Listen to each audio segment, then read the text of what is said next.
We need to talk about liberalism, society, John Rawls, and the veil of ignorance. This video, I think, is the fifth video on liberalism, and so far we've talked about what an ideology is, the core ideas of liberalism. We've talked about the state, J.S. Mill, John Locke, Mary Wollstonecraft. We've talked about a whole bunch of different things. And now we really are going to start to transition into modern liberalism and how some people took the initial ideas of liberalism and went, this is brilliant, I love these ideas, but there are flaws and we need to adjust our thinking in order to make a functioning society and a functioning state that benefits all, or enables all to achieve.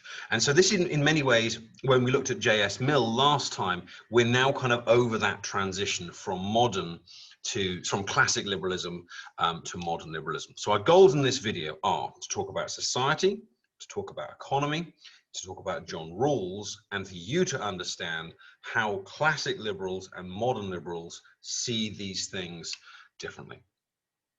So I'm going to share my screen with you. And the first thing I'd like to do, so I now appear in the corner, is to talk about, well, what do we mean when we talk about the word society? And we're going to do the classic thing of loading up Google and typing in the word definition society in it.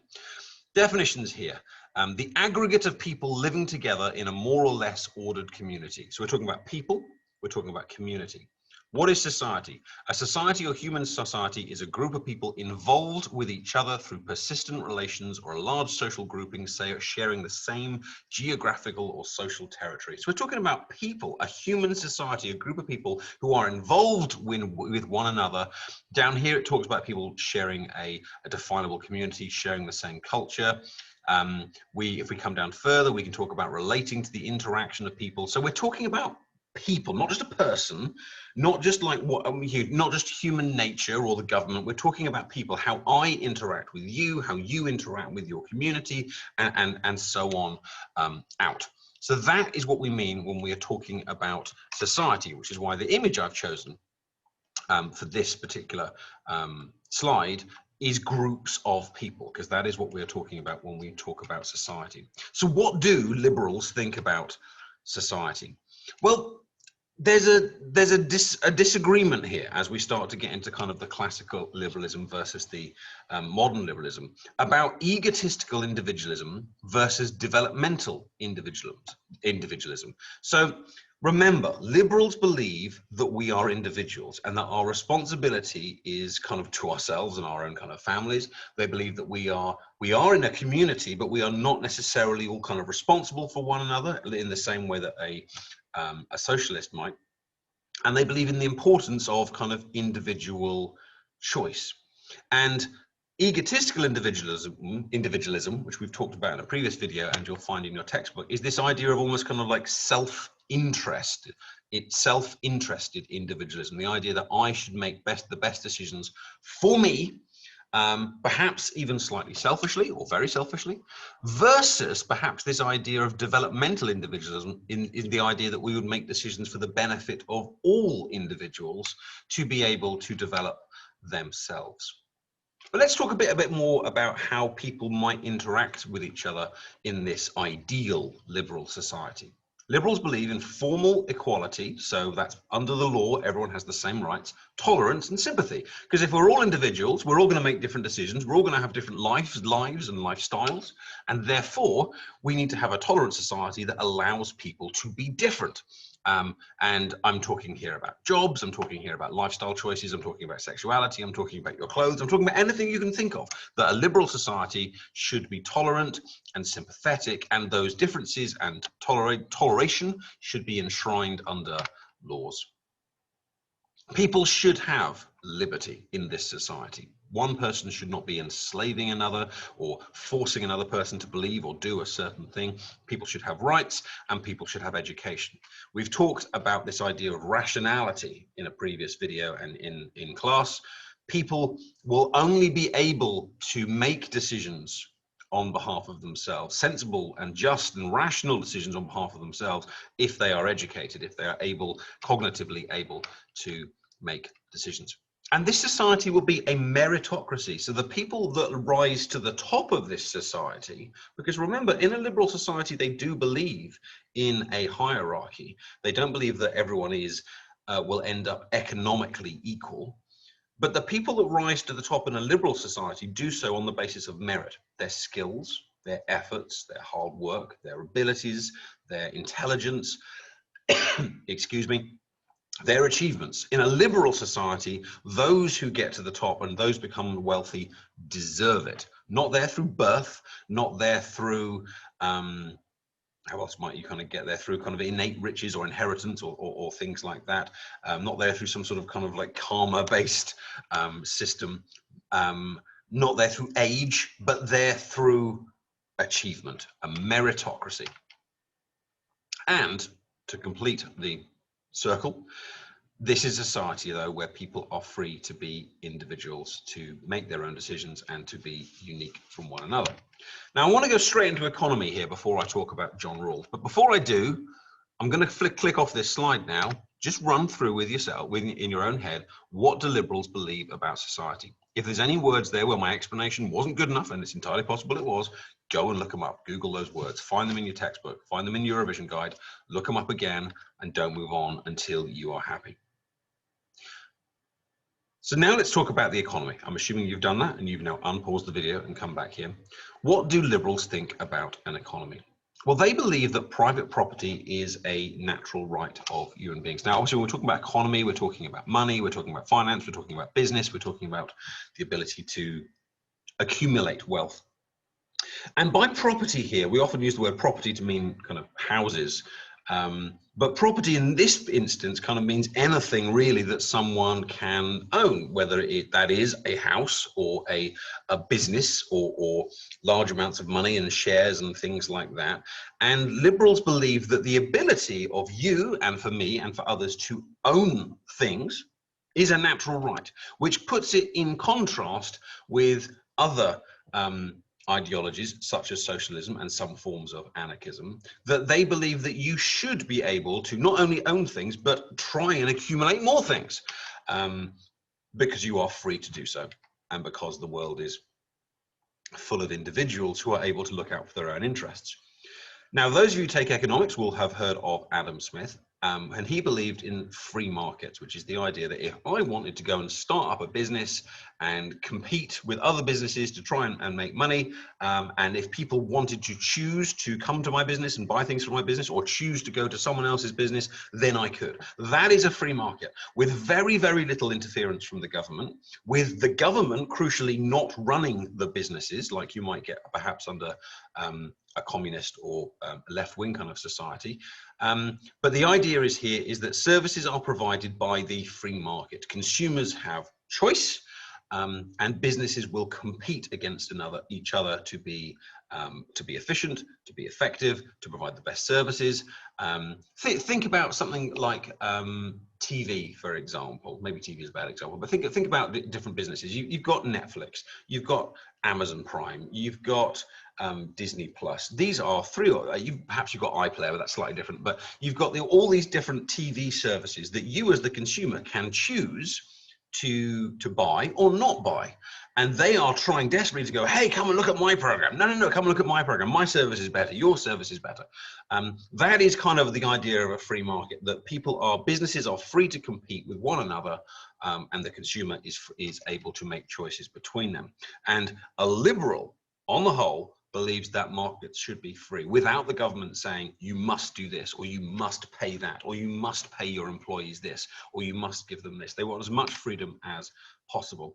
And that is often known as a laissez-faire capitalism, free capitalism.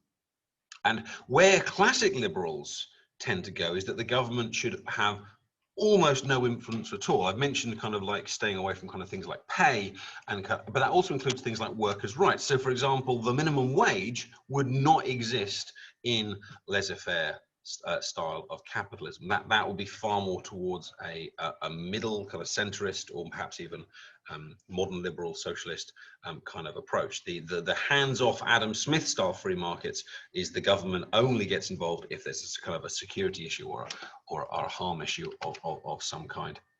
I've mentioned this already, but under this economy, the individual has freedom to create wealth. But of course, with that, the freedom to unfortunately lose their wealth or to be unsuccessful, to play the markets, to go on the stock exchange, or to invest in their business, which hopefully will be successful, but sometimes might not be. However, modern liberals disagree with this complete freedom that is given to the markets by classic liberals. I've already kind of alluded to kind of some of the differences, but many modern liberals see free markets as exploiting individuals, and so that whilst free markets work very well for some, they can be very damaging for others, especially those that have very little wealth to begin with. And so this is where we're going to start to look at John Rawls, who is on my next slide. Now, this is John Rawls, and you can see from his shirt, tie, suit, glasses, that he is a far more modern thinker, not only modern liberalism, but modern in terms of when he lived. And so, yes, he is existing in the 20th century. And he argues very strongly for equality of opportunity, the idea that everybody should have the same start in life, not equality of outcome, not the idea that everyone should end up with the same money or the same amount of wealth or the same amount of property, but the idea is that everyone should be able to have the same opportunities to compete with each other, because capitalism only works really if businesses are able to compete. And what sometimes, and I'm going to go slightly off topic here, sometimes the government gets involved in capitalism to say, well, this business is far too dominant. They did it with Microsoft about 20 years ago. I'm sure you've heard of Microsoft. It's the company behind Windows and Word and things like that. And Microsoft was so dominant in IT that basically they were the only business there. And the government got involved to actually kind of break up Microsoft a little bit, or they threatened to kind of do so.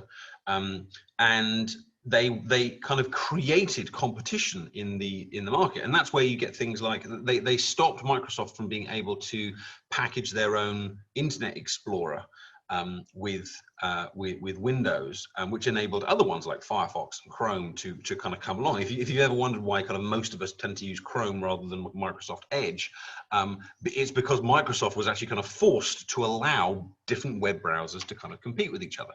Now, what Rawls is saying here is that the competition that takes place within capitalism is only effective or only able to work if there is some sort of equality of opportunity, if people are actually able to compete with one another. If certain people just have huge inbuilt advantages, whether that's their upbringing, their initial wealth, their kind of prior investments, whatever it might be, then other people will not be able to compete with them, and therefore you don't have a meritocracy. You have actually just, in effect, some sort of kind of birthright with variations. And so John Rawls argues that we should have an enabling state that tries to create some sort of social equality between the rich, the poor, the white, the black, the male, the female, whatever it might be. And this is different to the night watchman state, which we've talked about in a previous video. Remember how classic liberals think that the state is a necessary evil. Don't really want it, but actually we need it for some security. John Rawls is saying, no, we actually need a state to go further than that.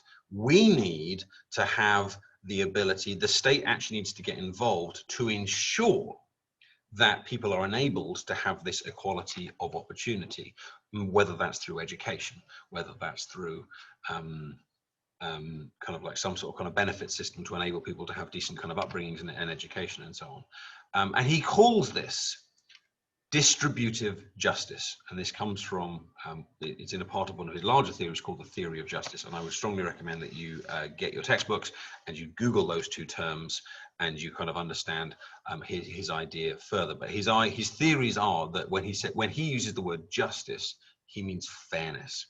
He is arguing that a liberal society only works if everyone has a fair opportunity to be able to compete. And to do this, he brings together a thought exercise called the veil of ignorance. And here's a little quote from him here. He says, "The principles of justice are chosen behind a veil of ignorance." Now, There's lots of videos on this, and I would suggest you go on YouTube and kind of Google it, and I think there's some little animations about it, and your textbooks cover it. But in short, what this is a veil of ignorance. A veil is like a face covering. And ignorance is where you don't know something. And he says, well, imagine that you haven't been born yet. Imagine you're kind of floating around in the universe somewhere, and you're about to be born. But you don't know what you're going to be born as. You don't know whether you're going to be born as a man, as a woman, as white or black, or any other skin tone you can imagine. You don't know if you're going to be born straight, gay. You don't know if you're going to be born into a wealthy family or a poor family. You don't know who or what you are going to be. All you know is you're going to be born. So that's the veil of ignorance. You don't know what you're going to be. If so, what would you want that society and economy to be like? And he argues, if you follow this thought process through, you would want there to be a society where no matter what you are, you have the ability to succeed, and you have the ability to climb that triangle and to reach the top if you have the drive, the ability, the skills. And so he argues that rationally, going back to those liberal terms again, rationally, in a society of individuals, we should create a society which it has an enabling state, where no matter what you might be, or where you might be born, or whatever that might be, you come across, you have the ability to compete in capitalism within society. And that means the state needs to get involved to ensure that happens. Whether that is providing benefits to poorer families, whether that is providing high quality education to all and not just those who are in private schools or whatever it might be, whether that is funding training courses, whatever it might be, but equality of opportunity only comes if the state enables, John Rawls argues. And so his veil of ignorance is this conceptual idea that if you didn't know who or what you were going to be born as, you would want this society. You would want there to be an enabling state. Do you agree?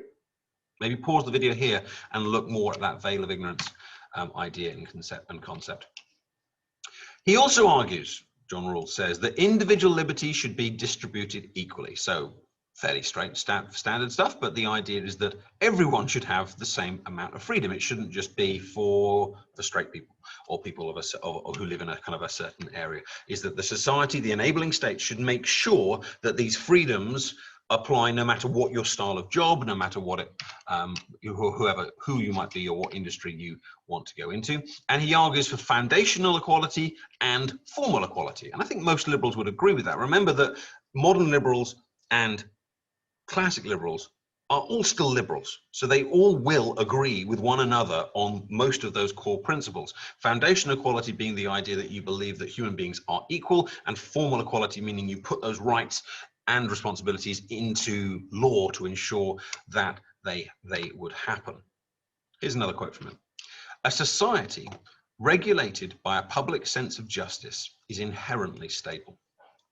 So he argues that if you have an enabling state, and if everyone is able to compete and have equality of opportunity, and everyone has an equally distributed liberty, that you will have a stable society, because everyone will feel that they are able to partake in it and compete in it and succeed in it if they are willing to put in the time and the effort. And if you think about some of the riots and the wars that have kind of taken place, especially civil wars, it is often because there is great inequality between certain groups. Perhaps you could think back to the BLM protests from a few years ago, going back to maybe Fathers for Justice, which I know some of you looked at in terms of pressure groups, thinking about the Sunni and Shia Muslims in Afghanistan and Iraq, where one group has felt oppressed by another. If you even go back to kind of Nazi Germany and things like that, but much of the or even the feminist movement from kind of last year. But when there are groups that feel that they do not have justice, instability often follows. John Rawls argues. And so John Rawls is arguing here that not only is this good for those individuals, it is good for society as a whole, because you have a more stable society if everyone is aware of this public sense of justice and they feel that they can kind of buy into it. Which is why when you get perhaps a government like Tony Blair's, which you could argue is pretty modern liberal in its outlook, some of the biggest things that they bring in are Sure Start centers for young children, huge amounts of investments in education, because they are trying to create this idea that everyone is able to access and enjoy and succeed in society. And he says this because he also believes that human nature is rational and empathetic. Let's just go back to our very, very first slide here. Egotistical individualism versus developmental individualism. John Rawls will be on this side here because he believes that human beings not only want the best for myself, and let's be honest, I want the best for myself and you want the best for yourself, but he also believes we are empathetic. I can simultaneously want the best for me while also hoping that you do well as well. Now, obviously, if I'm competing with you in a particular job or something, I'm going to want to get that job over you, but I don't want you to be, destitute and things like that. And so he's making a point here about human nature, that it is natural for us to want to do well, but also for us to want others to succeed and have that equality of opportunity as well. So we've got a kind of a slight adjustment here to the idea of human nature, which wasn't perhaps seen in the work of Locke previously.